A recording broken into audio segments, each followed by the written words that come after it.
Hello friends, मैं रणवीर सिंह आपको आपके अपने चैनल नॉलेज बूस्टर्स एकेडमी में आपका स्वागत करता हूं। आज हम एक नए टॉपिक के साथ भारत का भौतिक स्वरूप लेकर आए हैं, उपस्थित हुए हैं।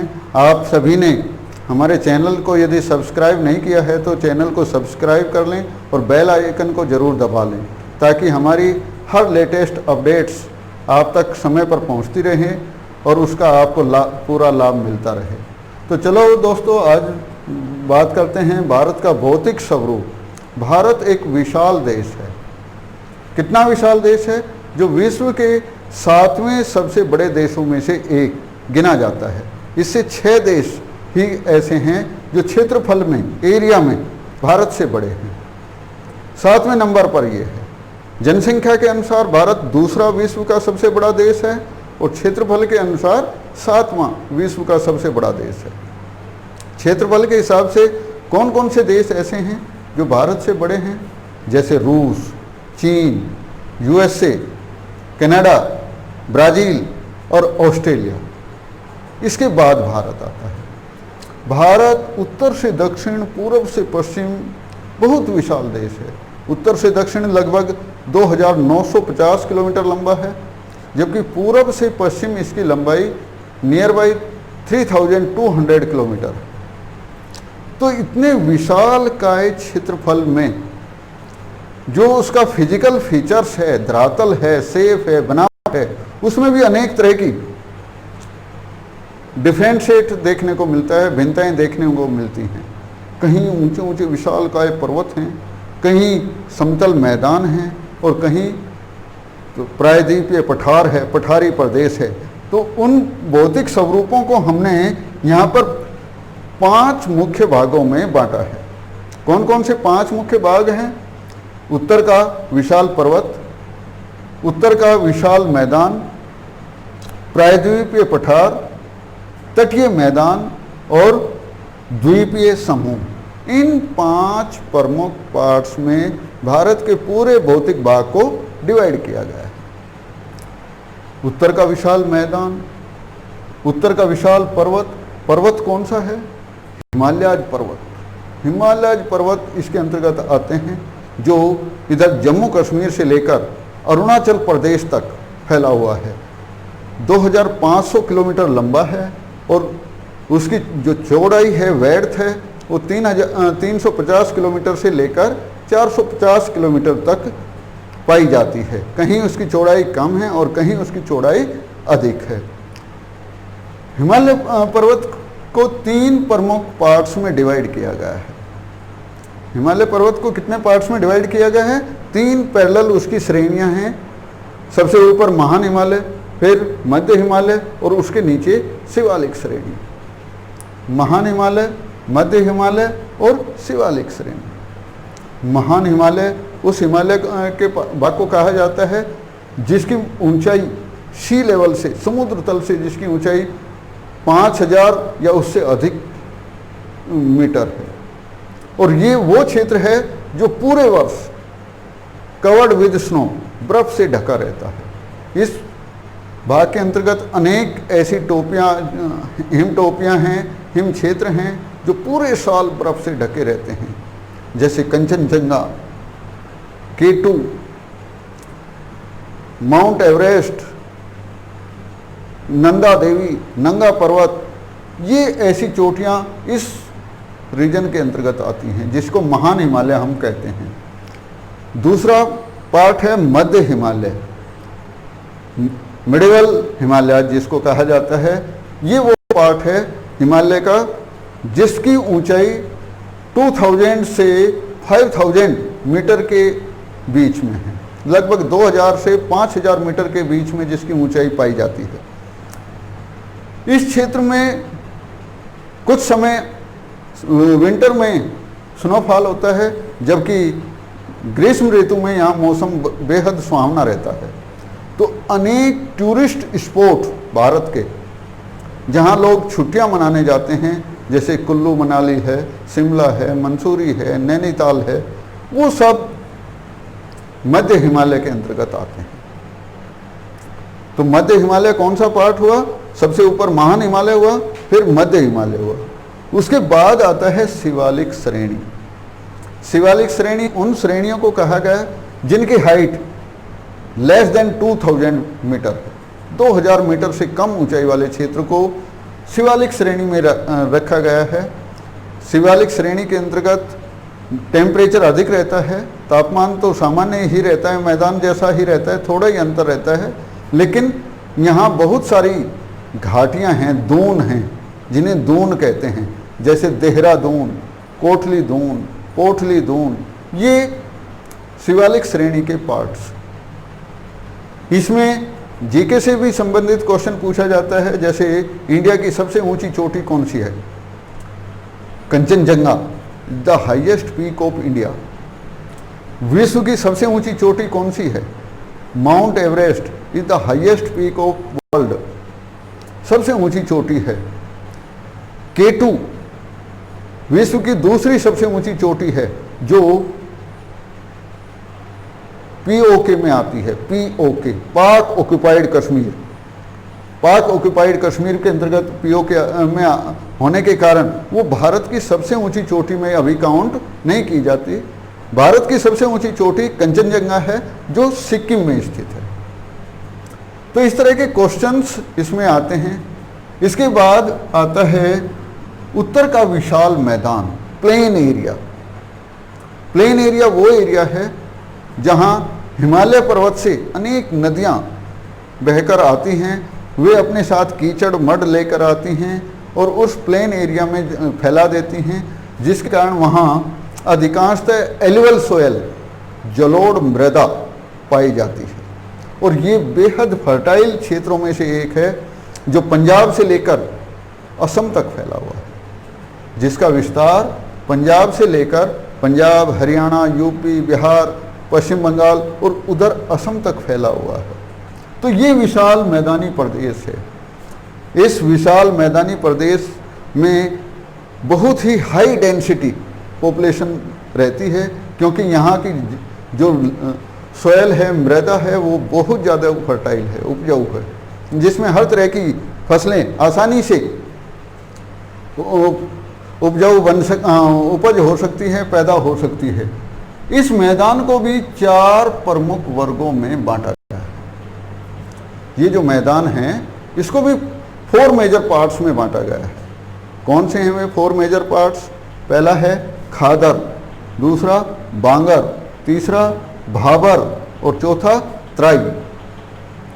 खादर, बांगर, भाबर और त्राई। खादर कौन से भाग को कहा जाता है?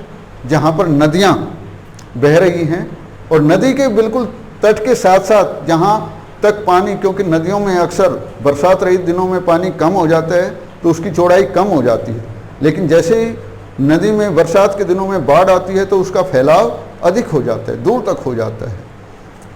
वर्षा रहित दिनों में फिर उनका फैलाव कम हो जाता है। तो बीच का जो एरिया बच गया, तटवर्ती क्षेत्र जहाँ अक्सर बाढ़ का पानी फैल जाता है, बाढ़ रहित दिनों में वो सूखा हो जाता है, तो वो क्षेत्र खादर कहलाता है। इस खादर क्षेत्र में नई मिट्टी का जमाव होता रहता है, इसलिए ये बहुत सबसे उपजाऊ क्षेत्रों में एक गिनी जाती है। दूसरा भाग है बांगर। बांगर कौन सा है? ये भी एक प्रकार से जलोढ़ मृदा का पार्ट है। जलोढ़ मृदा, ये भी जलोढ़ मृदा है, ये भी जलोढ़ मृदा है, लेकिन ये जलोढ़ कौन सी है? जो नदी तट के पास न होकर उससे अधिक दूरी पर स्थित है, जो कभी पुराने समय में नदी द्वारा बहाकर लाई गई और जमा हो गई। लगातार खेती करने के कारण इसकी उपजाऊ क्षमता में धीरे धीरे कमी आ रही है। हालांकि ये पहले अच्छी मानी जाती थी, लेकिन लंबे समय से इस पर लगातार कृषि कार्य हो रहा है, इसलिए इसकी उपजाऊ क्षमता इसकी तुलना में थोड़ी कम हो गई है। तीसरा मुख्य भाग है भाबर। भाबर किसे कहते हैं?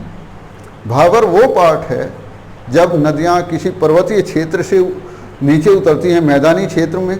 मैदानी क्षेत्र में उतरने से पहले उसकी स्पीड कम हो जाती है, ढाल कम हो जाता है, और ढाल कम होने के कारण नदी जो अपने साथ में मोटे मोटे पत्थर गुटिकाएँ बहाकर लाती हैं, तो वो तटवर्ती क्षेत्र में नदी के पाद में जमा होते चले जाते हैं और उससे एक पथरीला सा क्षेत्र विस्तारित होता है और उस कंकरीले पथरीले क्षेत्र को ही भाबर कहते हैं। जैसे सिंधु और तीस्ता नदी के बीच में, सिंधु नदी और तीस्ता नदी के बीच में एक विशाल काय लगभग 25 से 30 किलोमीटर लंबा कंकरीला पथरीला क्षेत्र पाया जाता है और वो क्षेत्र भाबर कहलाता है। तराई वो क्षेत्र है जो पर्वतों के गिरिपाद में ही, पर्वत जहाँ समाप्त होता है फिर मैदान शुरू होता है, तो उन मैदानी पार्ट में जल स्तर काफ़ी ऊंचा होता है। वहाँ मिट्टी में अक्सर नमी की मात्रा बनी रहती है। जैसे यूपी का उत्तरी हिस्सा जो हिमालय पर्वत से लगा हुआ है वो पूरा एक तराई क्षेत्र में काउंट होता है, तराई में होता है। वहाँ अक्सर बाढ़ आती रहती हैं ऐसे क्षेत्र में। तो ये मैदानी क्षेत्र को इन 4 प्रमुख भागों में बांटा गया है, खादर, बांगर, भाबर और तराई। इसके बाद अगला आता है प्रायद्वीपीय पठार, डेक्कन प्लेंटो जिसको कहते हैं, या पेनिसुलर प्लेंटो भी इसको कहते हैं। ये पेनिसुलर प्लेंटो वो भाग है जो मध्य भारत से नीचे का है, जिसमें मध्य प्रदेश, झारखंड, छत्तीसगढ़, उड़ीसा, आंध्र प्रदेश, कर्नाटक, महाराष्ट्र ये प्रदेश आते हैं। वो प्रायद्वीपीय पठार है। और ये प्रायद्वीपीय पठार क्योंकि ऊबड़ खाबड़ क्षेत्र है और ये माना जाता है कि विश्व के सबसे प्राचीनतम भूखंडों में से एक है डेक्कन प्लेंटो। इसी को गोंडवाना लैंड का पार्ट भी कहा जाता है। It is known as the part of Gondwana land. Gondwana land का भाग होने के कारण ये बहुत कठोर शैलों से बना है और मिनरल्स की दृष्टि से, खनिजों की दृष्टि से विश्व में बेहद फेमस है। अनेक तरह के मिनरल्स, चाहे वो आयरन है, कोयल है, पेट्रोलियम है, चूना पत्थर है, ग्रेनाइट है, ग्रेफाइट है, so many types of minerals इस मैदानी भाग में पाए जाते हैं, इस पठारी भाग में पाए जाते हैं। तो दक्षिण भारत का एक विशाल क्षेत्र प्रायद्वीपीय पठार है। इसके साथ साथ क्योंकि दक्षिण भारत एक वी शेप का है और वो 3 ओर से, 3 टाइप से साइड से समुद्र से घिरा हुआ है। एक तरफ अरब सागर, दूसरी तरफ हिंद महासागर और राइट साइड में बंगाल की खाड़ी है। इधर अरब सागर है, इधर हिंद महासागर है और इधर बंगाल की खाड़ी है।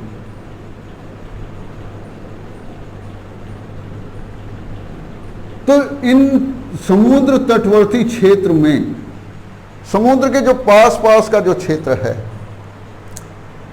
ये मैदानी भाग है। इधर भी समुद्र के पास का क्षेत्र मैदानी है, तो इनको तटीय मैदान कहा जाता है। इस तटीय मैदान को भी 2 प्रमुख भागों में बांटा गया है, पूर्वी तटीय मैदान और पश्चिमी तटीय मैदान।